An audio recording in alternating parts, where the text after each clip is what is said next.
El envejecimiento es un proceso continuo, universal e irreversible que determina una pérdida progresiva de la capacidad de adaptación. En los individuos mayores sanos, muchas funciones fisiológicas se mantienen normales en un estado basal, pero al ser sometidos a estrés se revela la pérdida de la reserva funcional, que se ve evidenciado en eventos fisiopatológicos. Las teorías del envejecimiento. Se han propuesto un sinnúmero de teorías para tratar de explicar la naturaleza del envejecimiento. Las teorías van desde la teoría simple de desgaste y deterioro hasta la teoría del error catastrófico debido a la naturaleza multicasual del envejecimiento. Hay que tener en cuenta dos aspectos. El primero es el proceso de envejecimiento que involucra muchos genes, más de 100. Asimismo, hay gran cantidad de mutaciones que se ven. El segundo es el proceso de envejecimiento que se observa a todos los niveles, como lo es el molecular, el celular, el orgánico y de sistemas.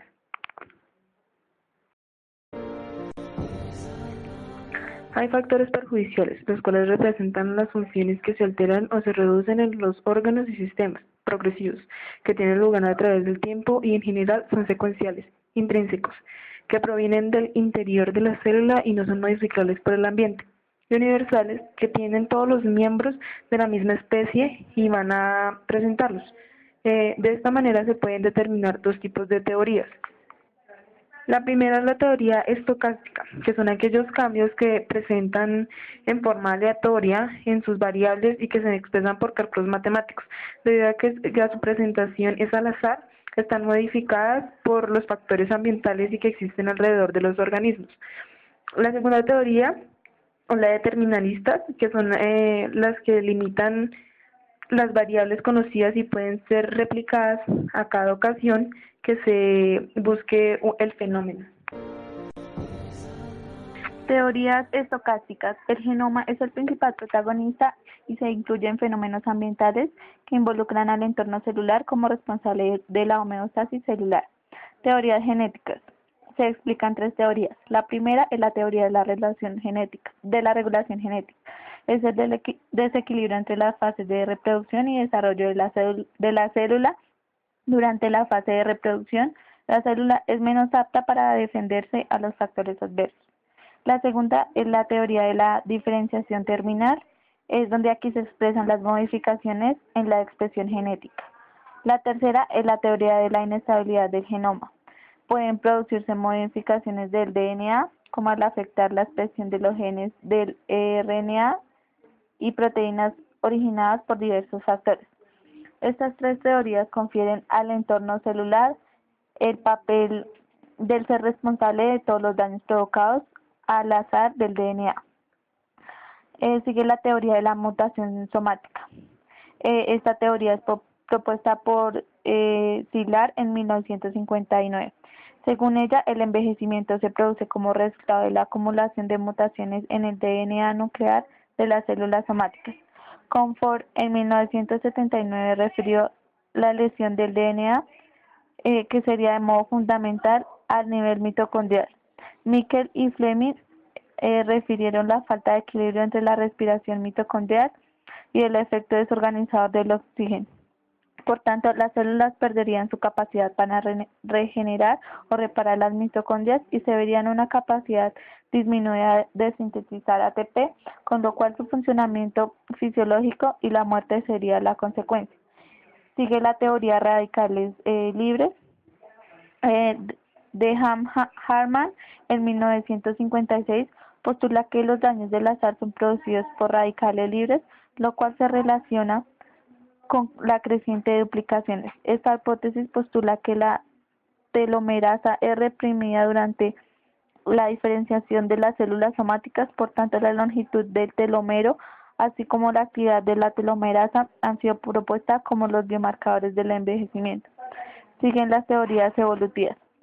La senescencia es una adaptación necesaria programada perjudicial para el individuo en casi todos los aspectos. Constituye una característica normal en la vida de los animales superiores y el ser humano. Por desgracia, la mayor parte de las especies animales no llegan a viejas y mueren por accidentes. Los genes del envejecimiento se instalan cómodamente en espera del tiempo para expresarse. La señora María Ignacia Hernández Páez, con 80 años de edad, le será evaluado diferentes sistemas para así compararlos con el estado funcional de los sistemas de un adulto joven. El sistema integumentario. La piel, por su exposición, es el órgano más susceptible de recibir daño ambiental a través de los años, en especial por la acción de la luz solar. Con el tiempo se hace más delgada, más seca, más transparente y se vuelve menos elástica, arrugada y de tinte amarillento. La epidermis sufre de presiones irregulares por pérdida de la polaridad de los queratinocitos. Hay disminución de los melanocitos y existen tendencias de displasia celular. La dermis pierde parte de su contenido de colágeno, produciendo arrugas, la pérdida de elastina e incremento de los glicosaminoglicanos introduce la formación de pseudoelastina que da el color amarillento a la piel. La hipodermis se ve adelgazada por la disminución del tejido graso, los folículos pilosos se atrofian y disminuyen su densidad, se pierde la producción de pigmentos por el decremento de los melanocitos. El sistema musculoesquelético. Entre los 30 y los 80 años se pierde un 30 a 40% de masa muscular. Dicha pérdida no es lineal y se acelera con la edad. La fuerza muscular disminuye asimismo con los años, ya que el tipo de fibra 2, que son las rápidas, disminuyen más que las fibras de tipo 1. Las unidades motoras reducen su densidad. Las enzimas glucolíticas reducen su actividad más que las oxidantes. La menor actividad de la hormona de crecimiento y los andrógenos constituye la disfunción muscular. La remodelación de los tendones y los ligamentos se vuelve más lenta. Los cambios óseos son de particular importancia por las implicaciones clínico-epidemiológicas que se pueden tener. Hay disminución de la actividad osteoblástica, decremento de la masa ósea, reducción del grosor de la cortical. En los hombres, la masa ósea es mayor a través de toda la vida y la pérdida de estrógenos femeninos termina con efecto inhibidor de estos sobre los osteoclastos. Se produce osteoporosis, que es la pérdida de la masa ósea con composición normal del hueso, típicamente en cadera, fémur, vértebras. También puede aparecer osteomalasias, que es la falla en la calcificación de la matriz ósea y acumulación de hueso no calcificado, lo cual se asocia al déficit de vitamina D. A esto se le atribuye la ruptura de fémur que tuvo la señora Ignacia. Señora Ignacia, ¿tiene hora? ¿Me regala la hora? ¿Qué la hora? Gracias. Factores que empujan una nueva guerra esmeraldera. Entrevista con los jefes de los principales bandos enfrentados. ¿Más? 3 factores que empujan una nueva guerra esmeraldera. Entrevista con los jefes de 2 principales bandos. El ojo y la visión. La órbita pierde contenido graso y produce efectos de ojos hundidos. La laxitud de los párpados puede provocar entropión y ectropión. La córnea pierde transparencia y depósitos de lípidos producen el arco senil. La pupila reduce su diámetro y el iris disminuye la capacidad de acomodación por fibrosis de sus elementos musculares. El cristalino aumenta su tamaño y se vuelve más rígido. Frecuentemente aparecen cataratas por depresión de las actividades de los fenómenos de deshidratación del lente. A nivel de la retina se produce fagocitosis de pigmento, produciéndose acumulación de ellos. Hay marcada reducción de los conos con pérdida de la agudeza visual con los años. El sistema nervioso. Este se afecta de manera importante con el paso del tiempo. El peso cerebral disminuye con la edad y el flujo cerebral se reduce en un 20%, produciendo alteraciones de procesos autorregulativos de flujo. Existe pérdida neuronal no generalizada. La circunvolución temporal superior pierde la mitad de la masa neuronal, mientras que la inferior solo un 10%. Las mayores pérdidas son los grupos neuronales que son largos, con heces piramidales, las células de Purkinje, los haces extrapiramidales, y por el contrario, los grupos núcleos del tronco, neuronas pontinas e hipotalámicas tienen pérdidas reducidas.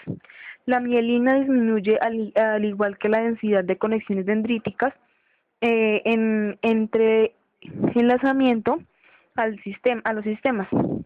Aparecen inclusiones de lipofoxinas en el hipotálamo y en la corteza frontal. Hay disminución de la síntesis de catecolaminas. Bueno, estos cambios en los neurotransmisores y sus receptores. Los reflejos osteotendínicos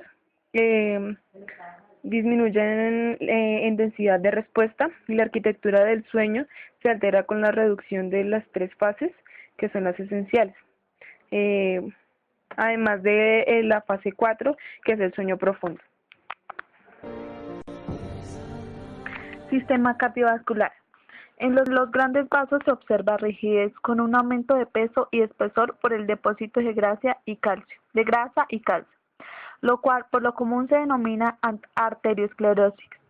En las más pequeñas se ven rigidez, dilatación y tortuosidad. Esto corresponde a la pérdida de fibras elásticas y musculares. La rigidez y disminución de la elasticidad hacen que la aorta se comparte como un tubo rígido, incrementando la onda de flujo y por tanto la presión sistólica. Para que la presión diastólica no se afecte, es necesario que se incremente la frecuencia cardíaca. Cuando esto no sucede, la presión diferencial es mayor. Cuando el corazón se acelera y aumenta la fuerza de expulsión de tal manera que el gasto cardíaco se mantenga, puede aparecer una hipertrofia ventricular izquierda que también se relaciona con cierto grado de estenosis aórtica por fibra valvular. Sistema respiratorio. El envejecimiento no solo afecta las funciones fisiológicas de los pulmones, ventilación o intercambio gaseoso, sino también su capacidad de defensa. No está claro si el ritmo creciente de reducción de la función ventilatoria se presenta durante la vida o aparece de forma brusca en pasos breves. Da lugar a obstrucción de las vías aéreas sintomática en unos pocos años.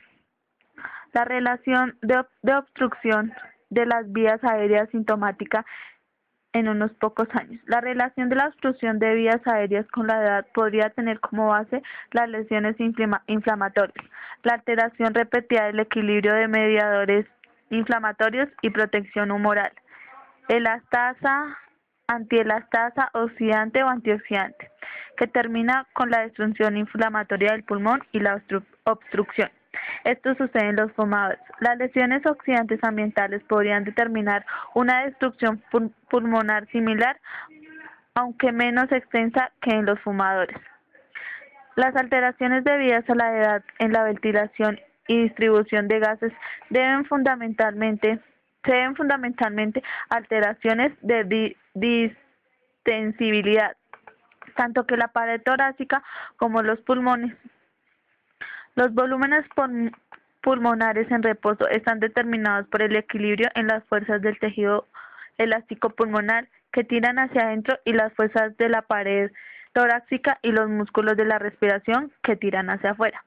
Durante los años de desarrollo, el crecimiento de los pulmones y de la pared torácica es paralelo al crecimiento del cuerpo y presenta una estrecha correlación con la talla. Al avanzar la edad, la fuerza de los músculos respiratorios se debilita, tanto en los hombres como en las mujeres. Este debilitamiento de la fuerza muscular expansiva y la mayor rigidez, disminución de la distensibilidad de la pared torácica son contrarrestados por una pérdida de la retracción elástica de los pulmones.